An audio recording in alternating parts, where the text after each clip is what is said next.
My name is Donna, and I am 55 years old. 2 months ago, my husband of 28 years packed his bags and left me for another woman. He told me she was wealthy, successful, and everything I could never be. He looked at me with pity as if I were a worn-out housewife with nothing to offer. What he did not know, what he never bothered to discover, was who I really am. The look on his face when he finally learned the truth is something I will carry with me forever. Before I share this story with you, I would love to know where you are watching from today. Drop your location in the comments below. If you have ever hidden a part of yourself to be loved for who you truly are, this story will speak to your heart. Please hit that like button and subscribe to this channel. Now let me take you back to where it all began. I was born into a world most people only dream about. The Whitmore family of Manhattan. My father, William Whitmore, built an empire from nothing. By the time I was a teenager, Whitmore Properties owned more than 50 commercial and residential buildings across New York, Boston, and Chicago. Our family home was a 5-story brownstone on the Upper East Side, filled with art antiques and the kind of silence that comes with generational wealth. My mother, Margaret, was different from the socialites who surrounded us. She grew up in a small town in Pennsylvania, the daughter of a school teacher and a factory worker. She met my father at a charity event when she was working as a volunteer coordinator. He fell in love with her kindness, her humility, her complete disinterest in his money. She used to tell me, "Donna, money can buy comfort, but it cannot buy a heart that loves you for who you are. Remember that." I remembered. Perhaps too well. Growing up wealthy meant growing up suspicious. Every friendship, every relationship, every smile directed my way came with an unspoken question. Do they want me, or do they want what I have? By the time I reached my 20s, I had become skilled at reading people, or so I thought. His name was Thomas. He was the son of one of my father's business partners, handsome, charming, and attentive in all the right ways. We dated for 8 months, and I believed I had found someone who saw me, not my inheritance. When he proposed on a rooftop overlooking Central Park, I said yes, with tears streaming down my face. 3 weeks before our wedding, I overheard a conversation that shattered everything. Thomas was on the phone with a friend laughing about how he had hit the jackpot. He called me his lottery ticket. He talked about how boring I was, how plain, but how it did not matter, because the Whitmore fortune would be worth decades of pretending. He even joked about how long he would have to wait before my father died and the real money came in. I stood frozen in the hallway of our engagement party, guests laughing and clinking glasses just rooms away, while my entire world collapsed. I did not confront him that night. I waited. The next morning, I returned the ring, canceled the wedding, and told my father I was leaving New York. My father tried to understand. He offered to handle Thomas to make sure he never worked in business again. But I did not want revenge. I wanted freedom. I wanted to know just once in my life if someone could love Donna, the person, not Donna, the heiress. I changed my name to Donna Lawson, using my mother's maiden name. I moved to Cleveland, Ohio, a city where no one knew the Whitmore name, where I could disappear into the anonymity of middle-class America. I found a job as a waitress at a family restaurant called Rosie's Diner, and for the first time in my life, I learned what it meant to earn my own way. The work was hard. My feet ached after every shift. My hands grew rough from washing dishes when we were short-staffed. But there was something beautiful about it.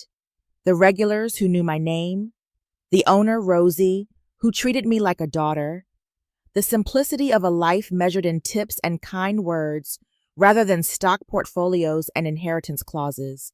I worked my way up to manager within 2 years, and that is when I met Raymond. He came into the diner every day for lunch, always the same booth by the window, always a turkey sandwich and black coffee. He was an accountant at a small firm downtown, quiet, unassuming, with a gentle smile that never seemed to expect anything in return. We talked, first about the weather, then about books, then about life. He told me about growing up in a modest home, about his dreams of stability and family, about how he never wanted to be rich, just comfortable. I told him my parents had passed away years ago and that I had no family left. The lie came so easily, and it felt necessary. I could not risk everything by telling him the truth. Raymond proposed after 2 years of dating. He saved for 6 months to buy a small diamond ring that probably cost less than the earrings I used to wear to breakfast. When he got down on one knee in the park, where we had our first real date, I cried harder than I had ever cried in my life. Not because of the ring, but because I believed him. I believed he loved me for me. We got married at the courthouse with Rosie and a few friends as witnesses. We bought a small house in a quiet neighborhood. We built a life together, ordinary and beautiful. But I kept my secret. I told myself it was to protect what we had. I told myself Raymond would not understand. The truth was, I was afraid. Afraid that if he knew who I really was, everything would change. I stayed in contact with my father through secret phone calls and letters sent to a private post office box. Once a year, I would tell Raymond I had a work conference and fly to New York to visit my father. William never pressured me to return. He respected my choice even though I knew it broke his heart. He told me the door was always open, that my name would remain in his will, that he would wait for me as long as it took. 28 years passed. I believed I had found what I was looking for, a love built on truth, or at least a truth I was willing to share. I did not know that the foundation I had built so carefully was already crumbling beneath my feet. The first cracks appeared so gradually that I almost missed them. Looking back now, I can trace the timeline like reading a map of my own blindness. In the early years of our marriage, Raymond and I were content with what we had. We did not take fancy vacations or drive luxury cars. We saved money, paid our bills on time, and found joy in simple things. Sunday morning pancakes, evening walks around the neighborhood, old movies on the couch with a bowl of popcorn between us. But somewhere around our 15th anniversary, something shifted. Raymond began making comments, small ones at first. He would see a colleague drive by in a new sports car and say something about how nice it must be to afford such things. He would flip through a travel magazine and sigh about destinations we would never visit. He would come home from work events and describe the houses of his coworkers, the square footage, the swimming pools, the home theaters. I tried to reassure him. I would say that we had enough, that we had each other, that money was not everything. He would nod and agree, but I could see something in his eyes that was not there before. A hunger, a restlessness. I thought about telling him the truth then, about who I really was, about the fortune waiting for me in New York. But I was afraid. What would he think of me for lying all these years? Would he feel betrayed? Would he look at me differently? Would our simple life suddenly feel inadequate to him, once he knew what we could have had? So I stayed silent, and the cracks continued to grow. 3 years ago, Raymond came home from a business networking event with a strange energy about him. He could not stop talking about a woman he had met. Her name was Clarissa. She was a real estate investor, he said, owned her own company, drove a car that cost more than our house, wore designer clothes, and spoke about deals worth millions of dollars. I should have been concerned, but I trusted my husband. When he said Clarissa could be a valuable business contact, I believed him. When he started working late on projects with her, I made dinner and kept it warm for him. When he began traveling for weekend conferences, where she would also be attending, I kissed him goodbye and told him I loved him. I was a fool. The signs were there, scattered like breadcrumbs I refused to see. Raymond joined a gym for the first time in his life. He bought new clothes, started wearing cologne I did not recognize. He became protective of his phone, always keeping it face down on the table, stepping outside to take calls. One night, I woke at 2 a.m. to find his side of the bed empty.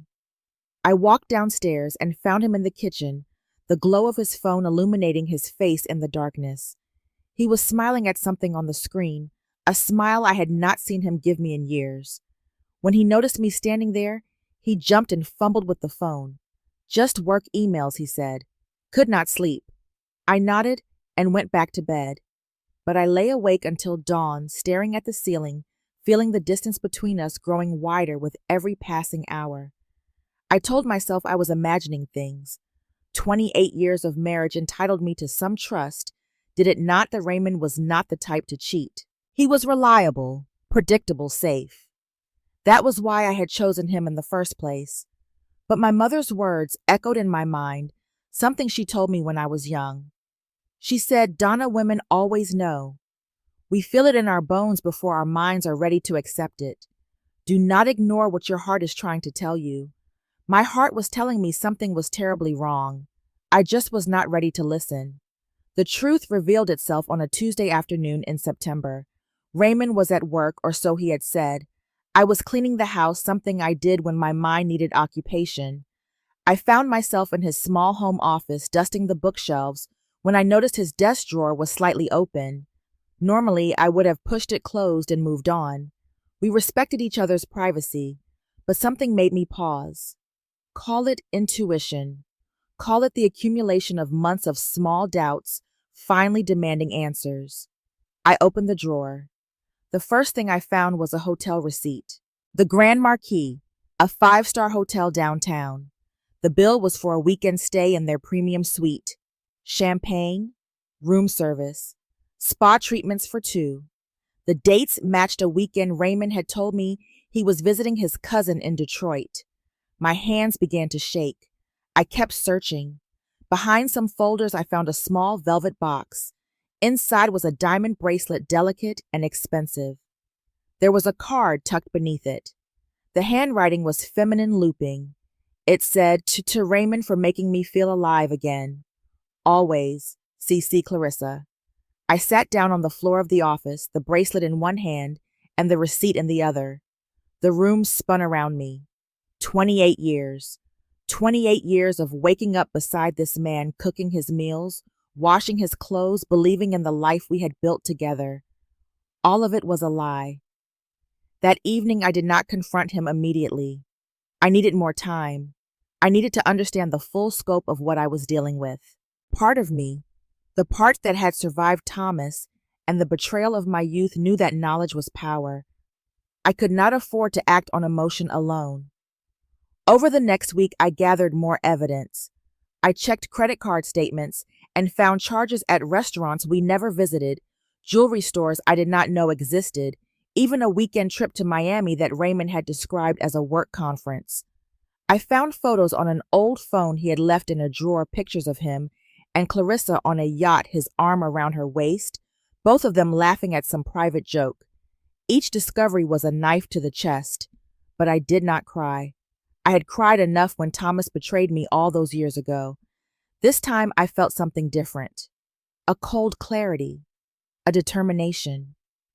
On a Friday night 2 weeks after my first discovery, I laid everything out on the kitchen table.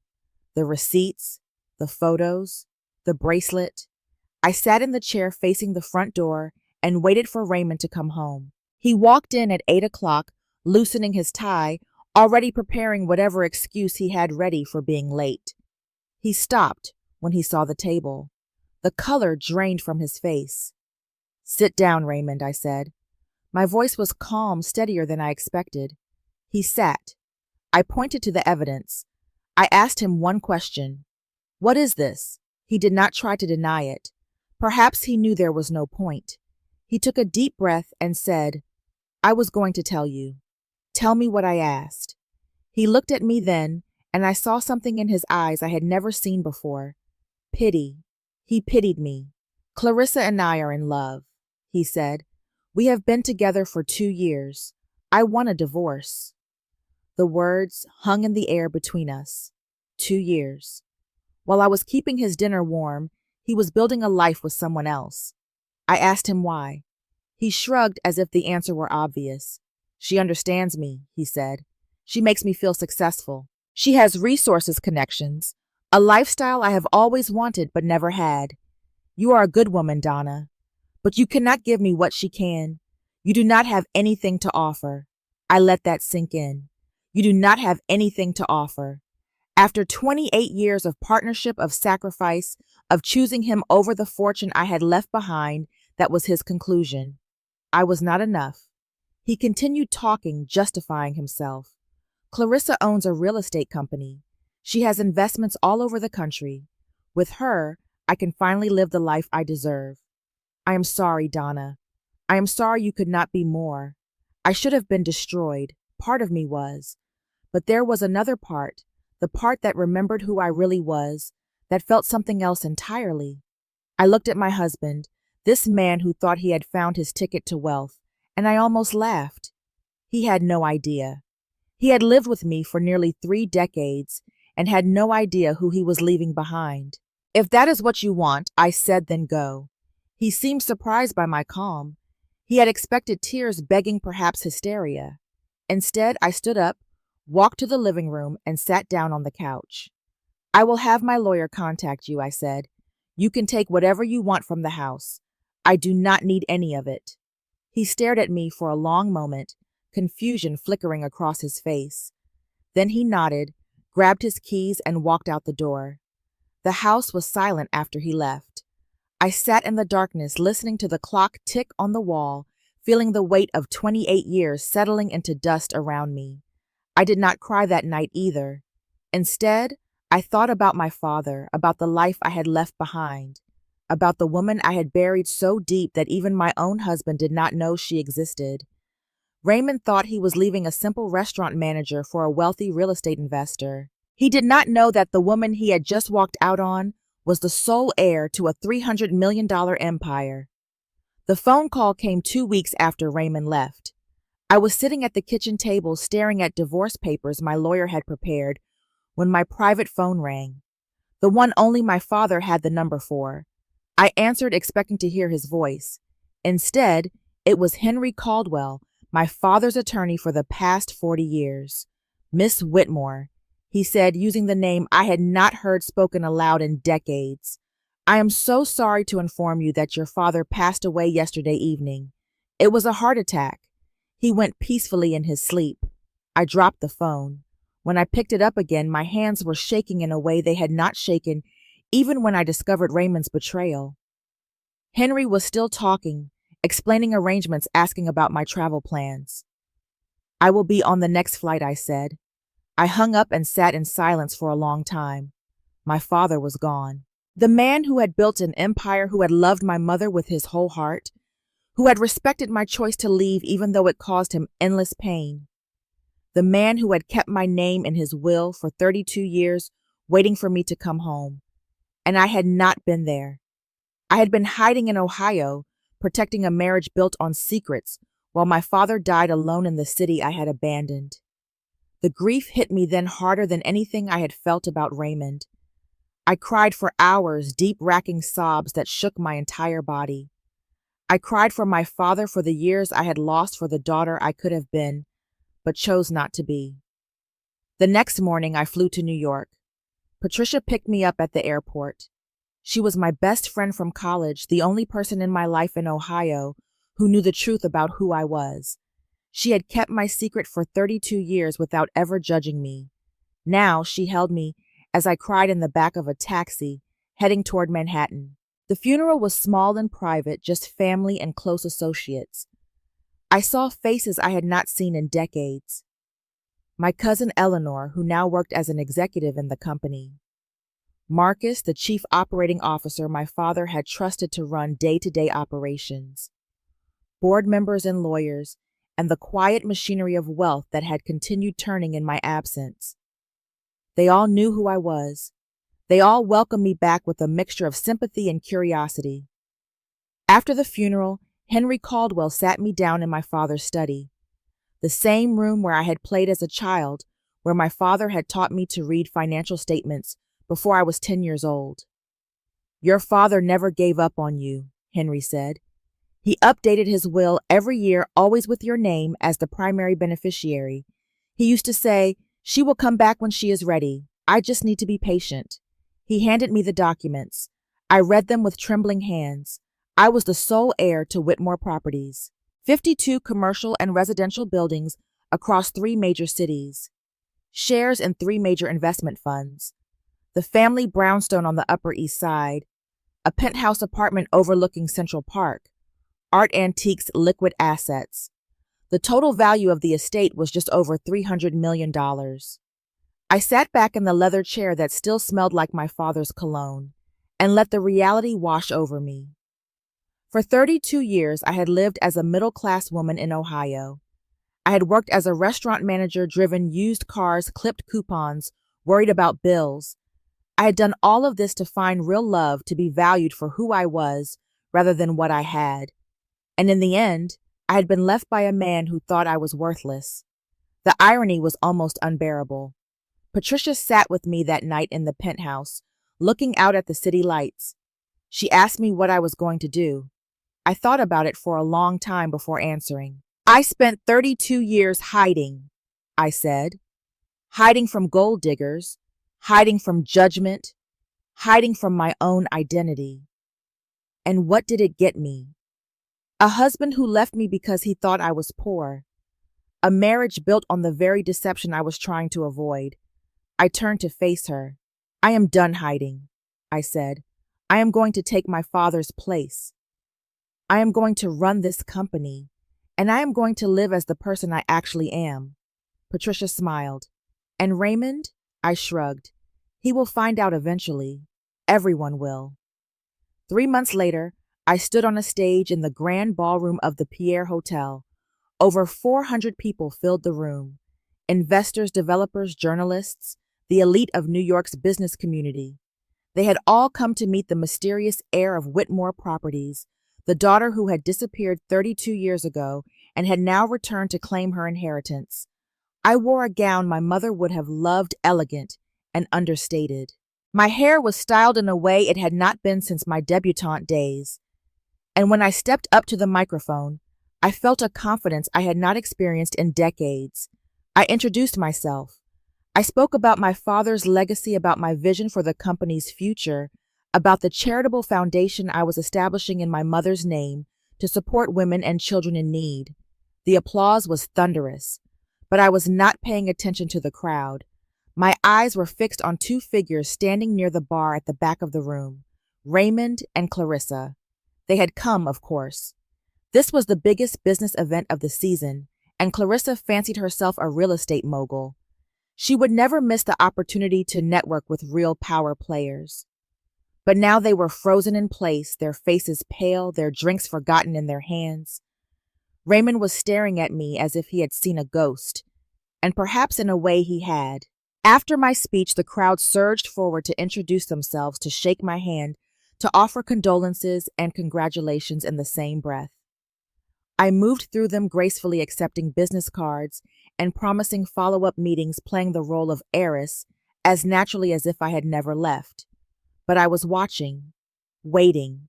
Finally, I saw them approach. Raymond walked first to Clarissa, trailing behind him, with a fixed smile that did not reach her eyes. Donna, Raymond said. His voice cracked on my name. Is it really you? I tilted my head, allowing myself a small smile. Hello, Raymond. I see you received an invitation. He swallowed hard. You are the Whitmore heir. You are the daughter everyone has been talking about. But how you said you had no family. You said your parents died. I said many things, I replied calmly. And you believed what you wanted to believe. Clarissa stepped forward, her composure struggling to hold. This is quite the surprise, she said, her voice artificially bright. I had no idea you came from such an impressive background. I turned to look at her directly for the first time. She was wearing designer clothes, heavy makeup, jewelry that sparkled under the chandeliers. Everything about her screamed wealth. But now, standing in a room full of actual billionaires, she looked exactly like what she was, a pretender. I imagine there are many things you did not know, I said. For instance, I have been looking into your company, Clarissa. I was curious about the woman my husband left me for. Her smile faltered.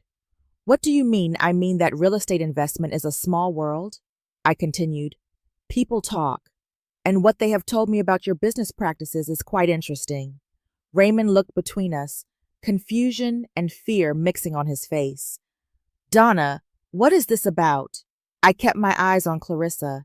Your girlfriend has been exaggerating her success, Raymond. Her company is nearly bankrupt. She has outstanding debts to at least 3 major lenders. There are questions about some of her transactions that investigators might find very interesting. Clarissa's face went white. That is not true. You are making this up because you are jealous. I laughed. A real laugh, the kind I had not allowed myself in years. Jealous, I said, of what I am the sole heir to a $300 million empire. What exactly would I be jealous of? The people around us had stopped pretending not to listen. I could see phones being held discreetly recording the confrontation. By morning, this would be all over social media. Raymond grabbed my arm, his grip desperate.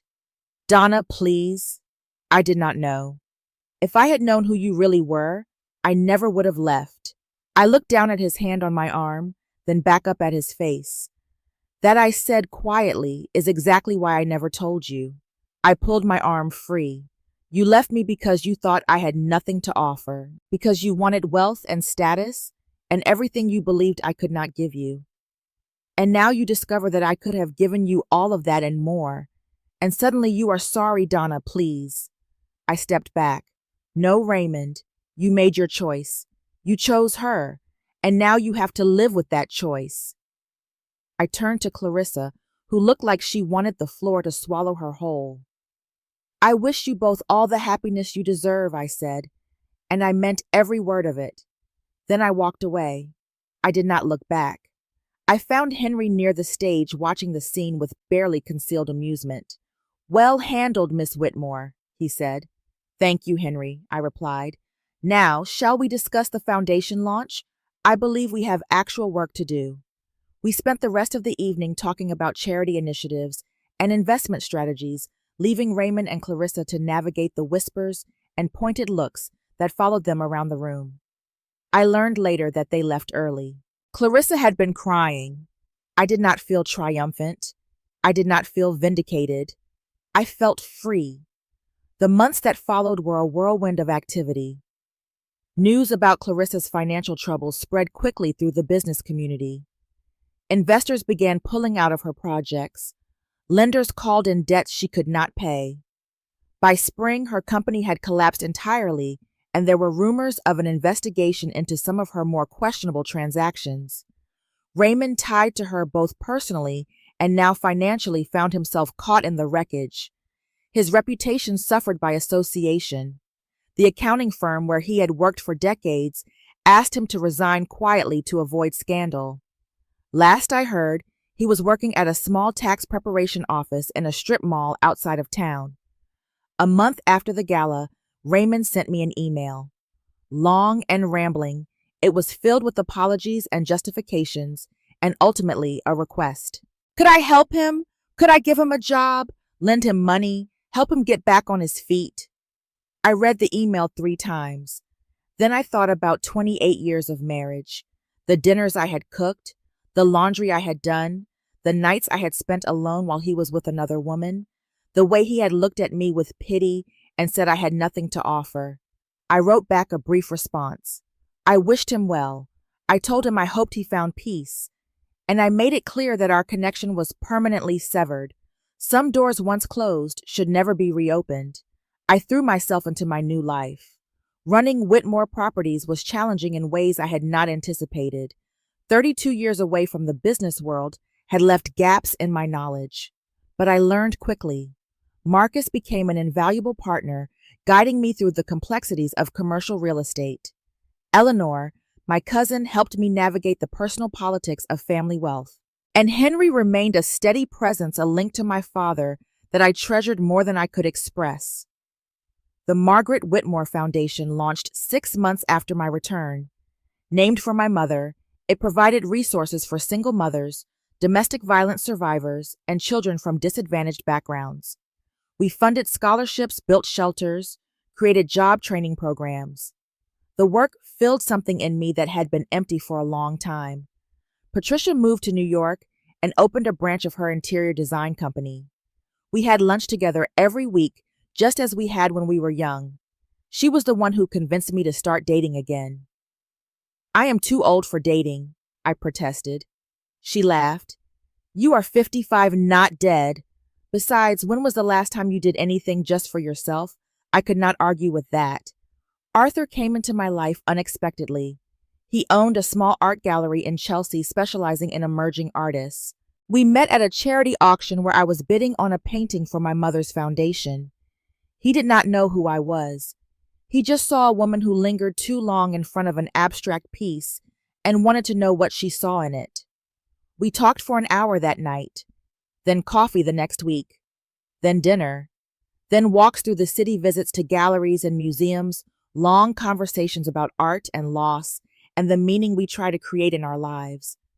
Arthur had been a widower for 10 years. He understood grief, understood the way it reshapes you, understood that healing does not mean forgetting. When he finally learned the full extent of my wealth, he shrugged. I fell for the woman who argued with me about postmodern sculpture, he said. The bank accounts are just details. For the first time in my life, I believed him. 6 months after Raymond's email, I received a handwritten letter from him. 5 pages of apology, explanation, regret. He admitted that he had been blinded by ambition, seduced by the promise of a lifestyle he felt he deserved. He said he had not realized what he had until it was gone. He begged me for forgiveness. I read the letter sitting in my father's old study, the room where I had first learned about money and power and the ways people could use them against you. I thought about Thomas all those years ago laughing about his lottery ticket. I thought about Raymond telling me I had nothing to offer. I thought about the decades I had spent hiding, believing that the only way to be loved was to pretend to be less than I was. Then I wrote back, "Dear Raymond," I said, "I forgive you, not for your sake, but for mine. Carrying anger is too heavy a burden, and I have better things to do with my remaining years. I wish you peace and the wisdom to find your way forward. But we are finished. Please do not contact me again." I sealed the letter and mailed it the next morning. And then I let him go. 2 years have passed since Raymond walked out that door. I am sitting now on the terrace of my penthouse, looking out at Central Park. The leaves are changing color gold and red against the gray sky. Arthur is inside making coffee, singing off key to some jazz song on the radio. In an hour, we have a meeting with the foundation board to discuss expanding our scholarship program. My life looks nothing like it did 2 years ago, and everything like it was supposed to. The journey to get here was not easy. Healing never is. I spent months in therapy unpacking not just the betrayal of my marriage, but the decades of choices that led me to hide who I was. I learned that my desire to be loved for myself was valid, but that hiding the truth was its own form of dishonesty. I could not expect to build an authentic relationship on a foundation of secrets. I also learned to forgive myself for the years I spent playing small, for the lies I told, for missing my father's final years, for all the ways I tried to control love instead of trusting it. The hardest lesson was accepting that Raymond's betrayal, as painful as it was, might have been the best thing that ever happened to me. If he had not left, I might have spent the rest of my life in that little house in Ohio, never reclaiming my birthright, never discovering who I could become. Sometimes the worst things that happen to us are the doorways to our true lives. We just cannot see it when we are standing in the wreckage. Megan, from the women's group I started at the foundation, asked me once if I regretted hiding my identity for so long. I thought about it carefully before answering. I regret the lies I told her, but I do not regret searching for authentic love. That search taught me what I valued, what I was willing to sacrifice, and ultimately, what I was not willing to accept. The mistake was not in seeking. It was in believing I had to erase myself to be worthy of being found. She nodded slowly, tears in her eyes. She was going through her own divorce, her own reckoning with a husband who had underestimated her. "How did you know when you were healed?" she asked. I smiled. When I stopped being angry at him and started being grateful that his leaving forced me back to myself. That is where I am now, not angry, not bitter, just deeply, profoundly grateful for the strange path that brought me here. Raymond reached out one final time about 6 months ago. He had heard through mutual acquaintances that I was dating someone. He wanted me to know that Clarissa had left him, that he was alone, that he finally understood what he had thrown away. I did not respond. There was nothing left to say. Last I heard, he was still working at that tax preparation office. Clarissa had moved to Florida trying to rebuild somewhere no one knew her name. Their story had ended the way such stories often do, with the hollow victory of getting what they deserved. But I stopped paying attention to their story long ago. I have my own story now. I am Donna Whitmore, daughter of William and Margaret, heir to a $300 million empire, philanthropist, business leader, partner to a man who loves me for exactly who I am, and I am finally completely unapologetically myself. Arthur appears on the terrace with 2 cups of coffee. He hands me one and sits beside me, his shoulder warm against mine. "You look thoughtful," he says. "I am thinking about my father," I reply, "about the day I left New York and everything I thought I was running toward." He nods, waiting. "I spent 32 years searching for something I thought I could only find by hiding," I continue.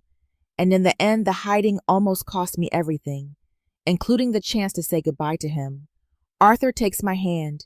"He is still with you," he says quietly, "in the company you are building, in the foundation, in the woman you have become." I lean my head against his shoulder and watch the leaves fall in the park below. Tomorrow is the anniversary of my father's death. I will visit his grave, bring flowers, tell him about the year, about the new buildings we acquired, about the families the foundation has helped, about Arthur and the life I am building and the peace I have finally found. I think he would be proud, and I think somehow he always knew I would find my way home. If you are watching this and you have ever hidden a part of yourself to be loved, I want you to hear this. You deserve to be loved for exactly who you are, all of you, the messy parts and the magnificent parts, the secrets you carry and the dreams you hold. Do not wait until someone leaves you to discover your own worth. Do not let fear keep you small. The people who truly love you will love the whole truth of you, and the ones who cannot handle that truth are not your people anyway. Raymond left me because he thought I had nothing. He was wrong. I had everything. I just did not know how to claim it yet. Now I do, and that makes all the difference. If this story touched your heart, I would love to hear from you. Have you ever hidden who you really were to be loved? Have you ever been underestimated by someone who later regretted it? Share your story in the comments below. And if you found this video meaningful, please give it a like, subscribe to this channel, and share it with someone who needs to hear this message today. Thank you for listening. Thank you for being part of this community. May you find the courage to live as your true self. And may those who doubt you live long enough to see how wrong they were. Until next time, take care of yourselves.